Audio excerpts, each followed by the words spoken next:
Агенцијата за млади и спорт и Цевитана со легендата на спортското новинарство Зоран Михајлов ви ги представуваат македонските спортски легенди.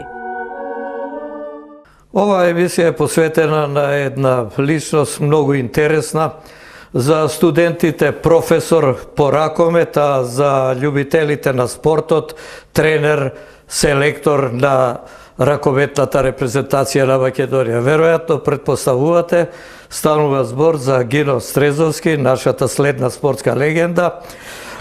Стрезовски е професор на Факултетот за физичка култура, спорт и здравје во Скопје, во рамките од Универзитетот Кирил и Методи. Тој држи катедрата по ракомет, па можете да претпоставите за каква личност станува збор. Мислам, човек кој длабоко е навлезен во својата професија и би рекол длабоко, стручно и научно е навлезен во ракометниот спорт. Како дојде во ракометот, кои беа првите тие ракометни моменти, каде беа, со кое друштво и потоа ќе продолжиме за се она што следеше на тие почетни години.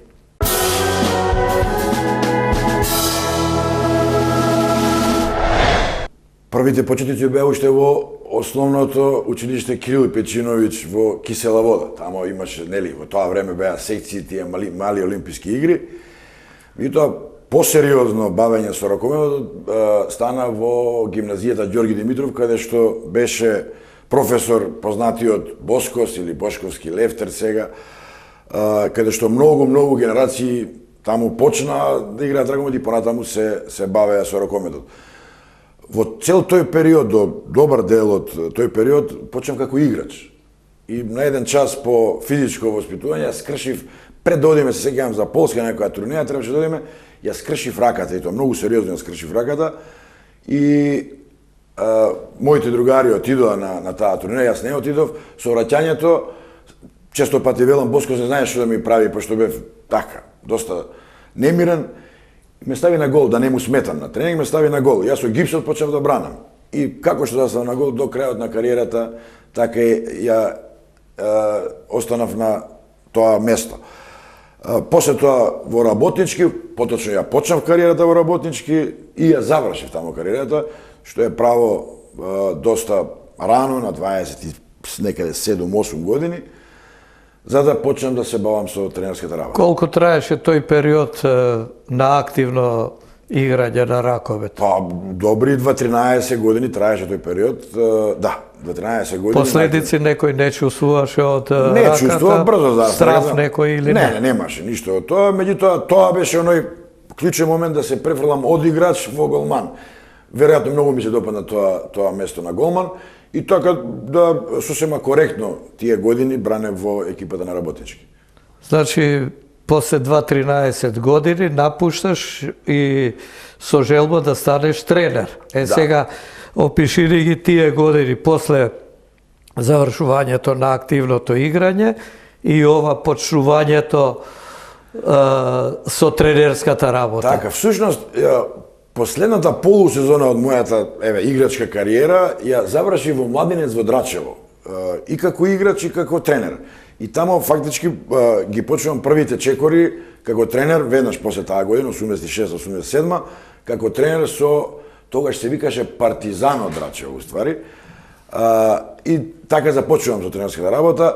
Јас уште во студентските денови, додека студирав и играв ракомет, знаев и бев сигурен во тоа дека еден ден ќе се бавам активно со ракометот, бидејќи за време на студиите по било кој предмет да слушам, ја го преточував во ракометот. Дали е тоа бокс, карате, кошарка, ја сите тие елементи и вежби ги преточував во ракомет, во ракометната игра. Така да уште од тогаш се подготвував да станам тренер. Ја сакав таа работа, имав голема среќа да се запослам на Факултетот за физичка култура, уште давната 86-та, како помлад асистент, се до денешен ден сум тамо. Ракометот ми е животот, ракометот ми е се. Сега ме интересира да ни кажеш нешто повеќе за тој период. Јас се сеќавам, ракометот во Македонија почна 54-та, 5-та со Славко Матовски. Тогаш се трансформираше на некој начин големиот во мал раковет и тоа беше вистински бум доживеен на огромна експанзија тој спорт, работнички Вардар, клубови кои се надпреварува и во првата лига.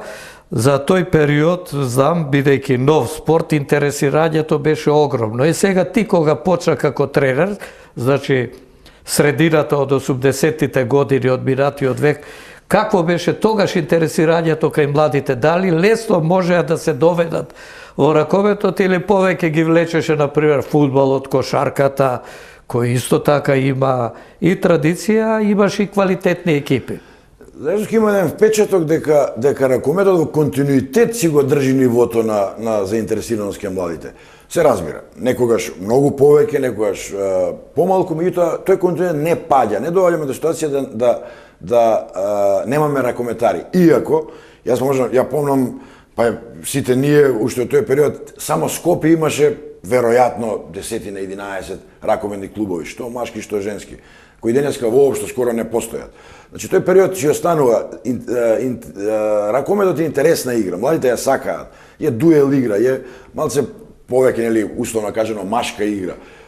Никогаш не паднал интересот. Може би, најголем интерес беше, се разбира, кога Кометол стана шампион на Европа 2002 година. Да. Тоа беше навистина на најголем интересот. И јас и ден денеска велам дека ние не го искористиме тој момент да створиме големи ракометни играчи, посебно во женска категорија. Па еве, до денешен ден интересот е огромен. Сега, повторно, со овие наши добри резултати и на машките и на женските, со организацијата што ја направи прво Металург, па сега што ја направи Вардар на чело со Самсоненко, нели, направија еден проект кој е европски, да сите ние се осеќаме дека не сме во некој ќор сокак, туку се осеќаме гордо и поносно. Се игра туку така ракометот, дека импровизација не, сигурна работа. Сигурна работа, екипи доваѓаат, услови европски и светски, би рекол, како што не може да се пофалат ни клубови од големи европски екипи.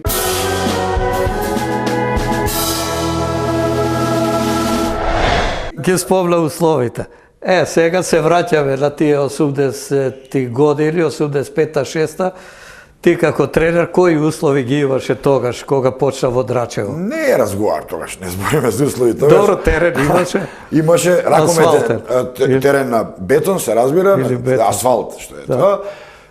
Ке дојдеш на тренинг, чекаш играат мал фудбал, ако дозволи тој главниот што играат мал фудбал, да ти дозволи да почнеш со тренинг. Соблекувалната беше некаде далеку, ако имаш соблекувална. Ракометарите, кој прв дојде ќе земе поубавата топка, бидејќи се лижеа топките и така натаму. Нормално патиките убавите ги чувавме за утакмица, со тие дупнатите на прстите од асфалтот, со нив трениравме.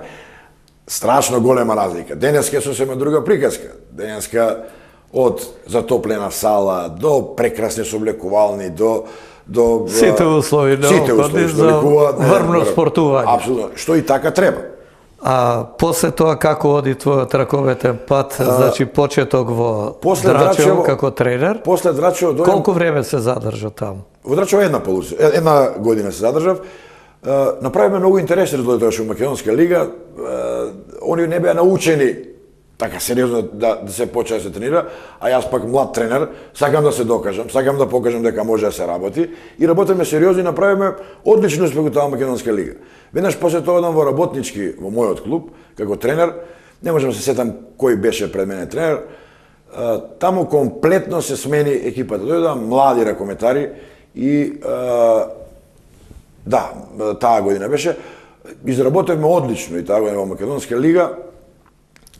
Веднаш после тоа се префрли во ракометниот клуб денешен Металург жени.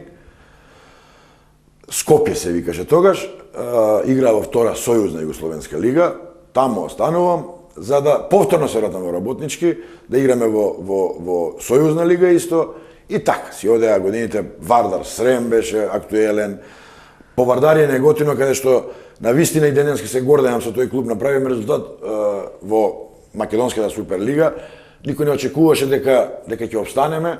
Ја на шега на тогашниот газда му реков, ние ќе одиме во Европа. И така и бидно, отидеме во Европа. И за да дојдам 2002 година во Вардар, со кого освојуваме дупла круна И шампионатот и купот и со купот, Вардар. да. И 2003 и 2004 сум во Металург, каде што со денешниве што беа што прави резултати, тоа беа млади деца беа, освоивме дупла вице круна на Македонија. Тоа е тој клубски. Интересно е за тебе дека работеше и со жените и со мажите. Сега веројатно повеќе проблеми има со жените или со мажите. Ти најубаво може да кажеш. Дефинитивно со жените. И уште една работа. Мене ми се чини дека оној период кога Скопје таму некаде 1976 година со Зафир Куновски беше првпат прволигаш, тогаш добивме првпат женска екипа во првата лига во бившата држава. Дојде еден период на опаѓање, се одржа, мислам, клубот, но не ги постигнуваше тие резултати. Сега ти кажа дека си дошол во Скопје. Кога дојде во Скопје ги тренираше жените, значи истиот оној клуб што пред 10-15 години беше прволигаш. Па какви беа твоите впечатоци тогаш кога дојде? Дали помислуваше дека може да се врати на тие стари позиции клубот? Во аутокоманда секогаш, ја мислам и ден денеска, оди духот на Зафир Куновски. Он го створи тој клуб, он ја створи и таа сала. Сите услови ги направија стварно големи резултати. Веднаш после неговото заминување, клубот опадна со квалитетот, меѓутоа се уште игравме во втора сојузна лига. Така да, тогашниот председател на Скопје, уствари, сакаше да направи нешто, меѓутоа секогаш тој ист проблем, тие финансии, условите постоја. Салата беше таја. Што имаш сала на тоа време, своја како сала, да имаш се, да. Да, кога имаш се. Згоре на тоа, топла сала, условите постоја, меѓутоа најголем проблем како и секогаш и ден денеска е финансиите. Оној што има пари, не е се само парите, сигурно дека се први, меѓутоа треба да се има и желба за да се организира клубот. Да се направи тоа, го немаше, остана у тоа ниво клубот, така да со периоди, некогаш растеше нагоре, некогаш одеше надолу, меѓутоа се уште постои, ево се уште да, со друго име. последниве години со Вардар, тука се мислам во лигата најекспонирани екипи во женска конкуренција.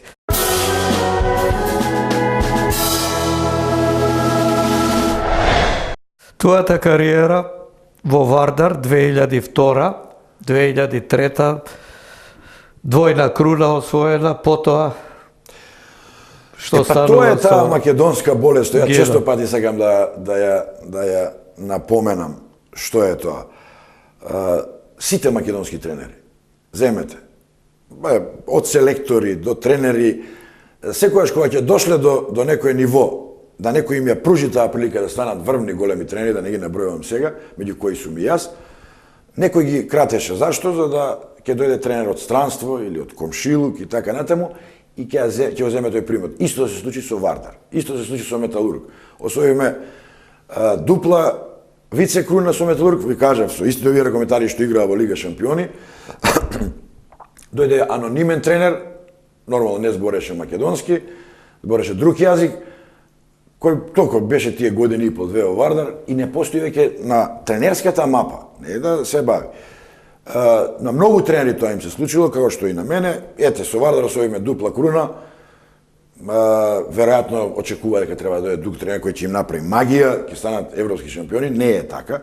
Истото со Металург. Не ја добив онаја права, вистинска шанса да или со Вардар, продолжиш. Да продолжи во еден континуитет. Она што си го зацртал. Да, барем еден олимписки циклус од 4 години, тоа зацртаното да го оствариш. Јас често пати говорам, ние веројатно сакаме тренери кои знаат да пцујат добро, да вреđаат. Не сум тој тип на човек, нити сум бил, нити ќе бидам. Имам сосема друг систем кој резултатски одговара.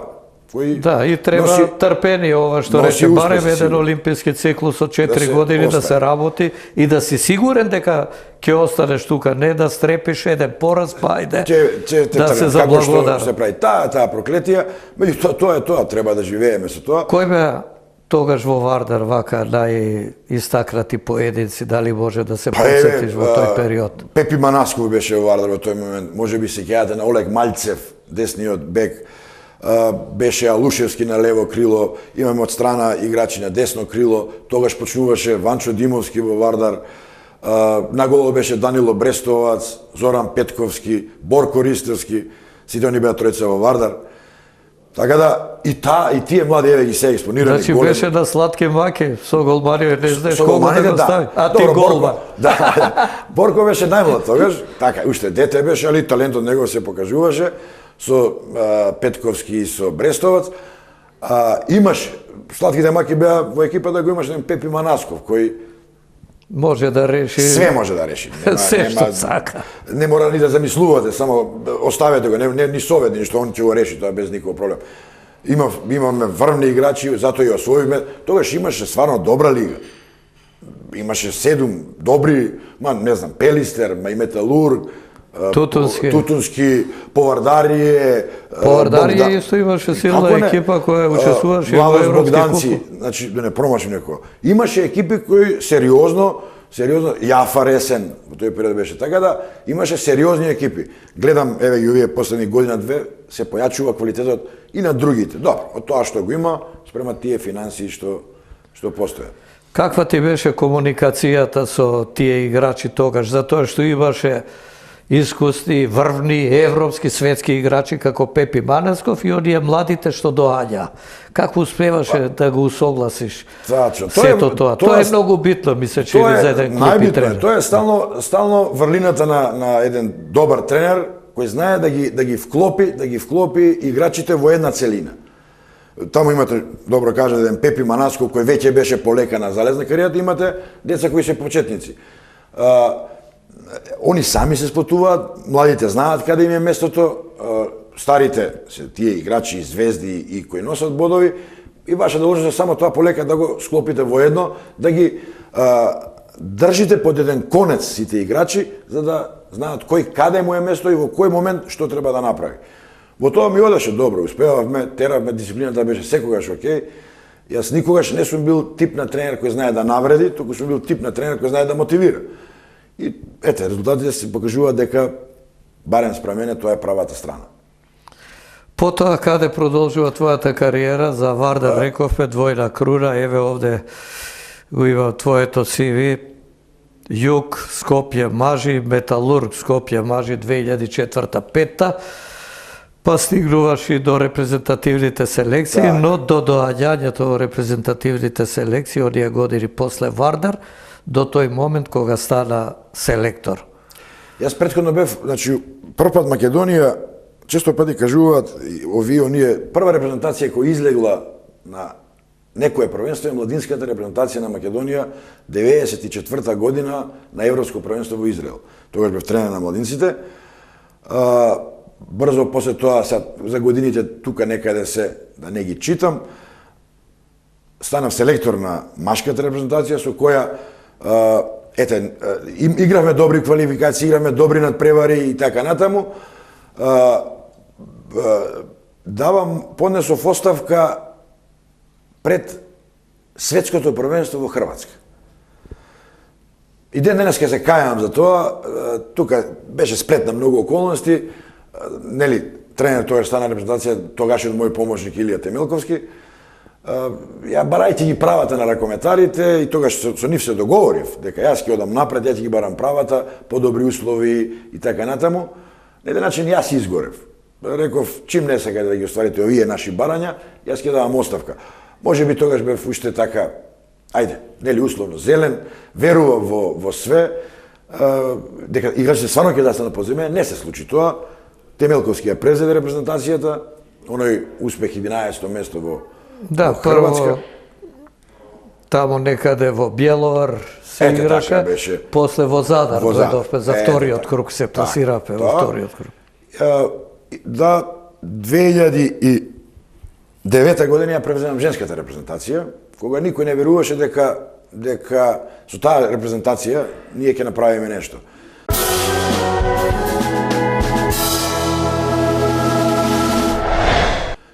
Првиот вистински резултат го направивме во Драма 2009-10, тука некаде тие беа ко предквалификации. Да, игравме со Швајцарија, Азербеджан и Грчка.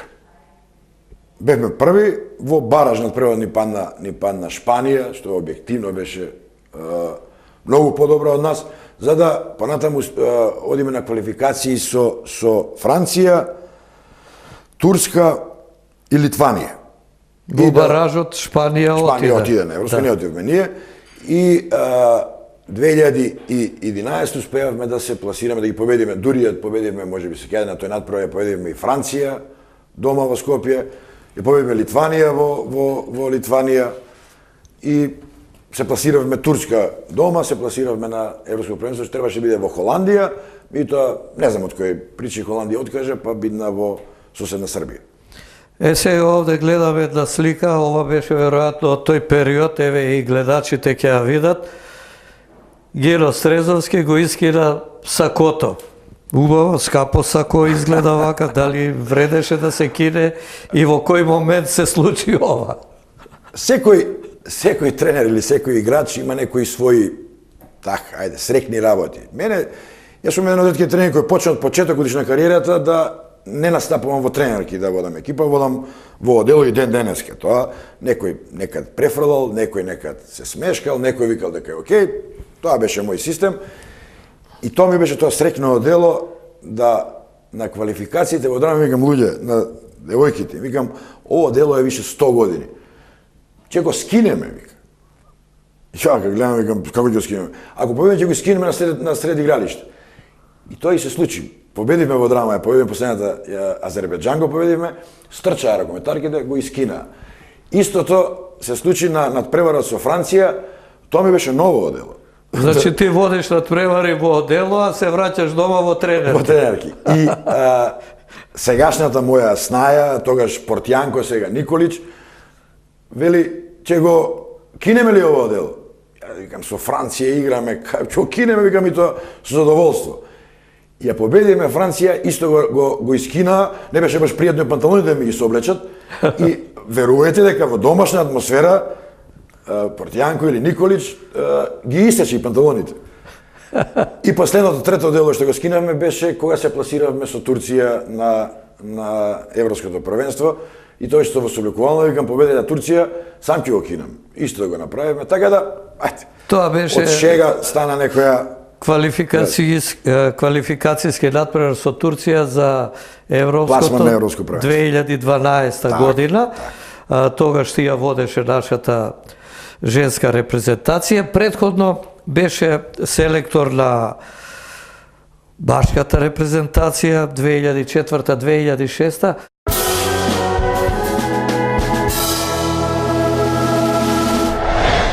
Ме интересира тие 2 години како поминаа со башката селекција, кои беа во тој состав, а после ќе дојдеме до Европското првенство ова во женска конкуренција. Сите овие што се денеска што ја водат, ја носат репрезентација, значи почнувајќи, тоа беше Гоце Макаловски, ќе почнем од левата страна, Алушевски,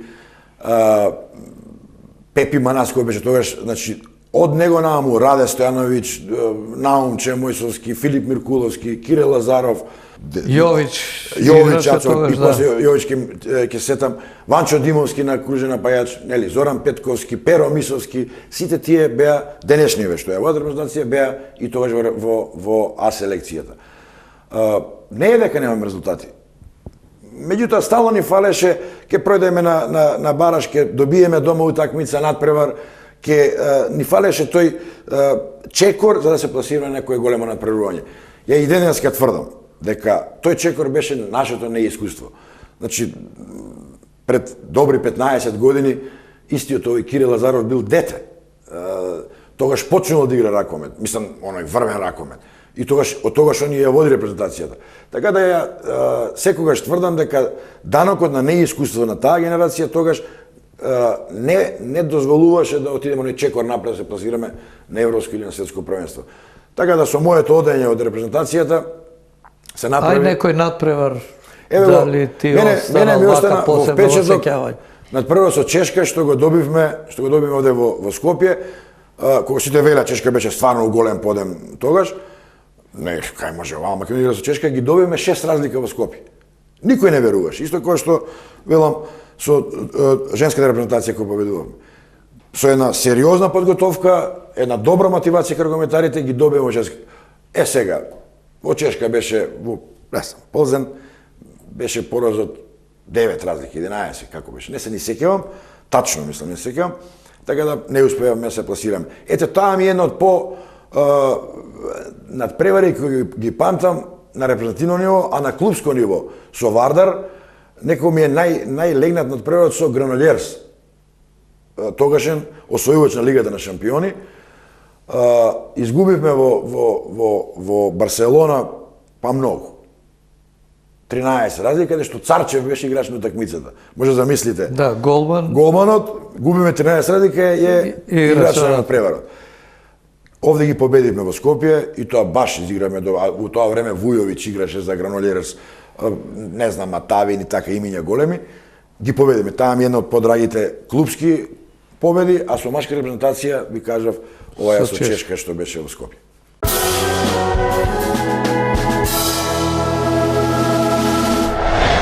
Со женската репрезентација направиме повеќе изненадување што во Скопје паднала една Шпанија, во Скопје паднала Франција, не знам, Турција, Швајцарија и така натаму поголеми репрезентации со кои сме играле во тоа направиме. Сега во групата во Србија имаме таа среќа да ги имаме во групата Франција, Данска и Шведска. Сите со светски титули. И првенството заврши, трите репрезентации од наша група беа во првите 4. Така таа на крајот од шампионатот. На крајот од шампионатот. Трите од нашата група беа во првите 4.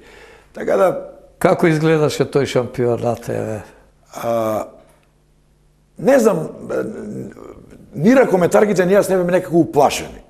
Веројатно знаевме до каде ни е плафонот, добро се подготувавме, имаме обемни подготовки, меѓутоа, иако јас пробував да ги мотивирам и ги мотивирав и успеавме во тоа, сите беме свесни дека ни фали онаа подготовка. Па ни една од нашите репрезентативки во тоа време немаше оние јаки надпревари. Поголемиот дел беа од тогашен Металург, немаше јаки надпревари на своите плеќи.